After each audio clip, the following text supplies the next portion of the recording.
Bumawi sa playoff series ang Minnesota Timberwolves laban sa Nuggets, kung saan hindi lamang sila nanalo, tinambakan pa nila ito ng 45 points. It's a wipeout victory in Game 6, senyales na handang lumaban ang Wolves para makarating sa Western Conference Finals. At ito ang mga naging dahilan kung bakit naging ganito ang resulta ng laban, pure dominance sa first quarter.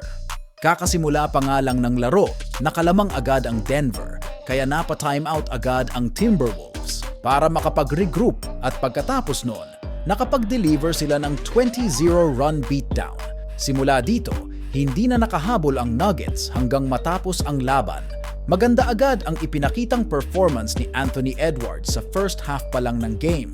Nakascore ito ng 27 points sa pagtatapos ng laro. Pangalawa, yung depensa na ginawa nila kay Jokic. Ayaw na maulit ng Wolves ang nangyari nung Game 5 kung saan nakascore ng 40 points si Jokic.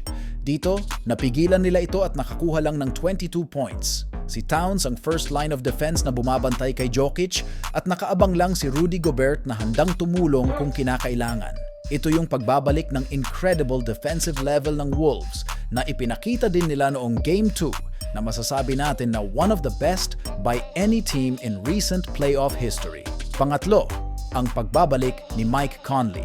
Matatandaan natin na hindi ito nakapaglaro sa Game 5 dahil sa kanyang injury, pero pinilit nitong makabalik sa Game 6 at isa din sa dahilan kung bakit nanalo ang Wolves. Malawak ang experience ni Mike Conley sa paglalaro ng basketball in terms of leadership at kailangan ito ng Timberwolves, lalo na sa elimination games. At dahil sa kanyang presence, hindi masyadong nakafocus kay Anthony Edwards ang playmaking. At ang pang-apat, ang performance ni McDaniels, nagpakita ito ng superior defense, kaya nahirapan makascore sila Jamal Murray and Porter. At bukod doon, nakascore din ito ng 21 points. Nakatatlong 3 points lang naman ito kaya napilitan mag-adjust ang Nuggets at bantayan ito sa 3 points area. Sabi nga ni Anthony Edwards na kapag maganda ang nilalaro ni McDaniels, walang makakatalo sa kanila. Ang pagkakapanalo ng Wolves sa Game 6 ay malaking boost sa confidence ng team at pwedeng madala nila ito sa Game 7 na gaganapin sa home court ng Denver Nuggets.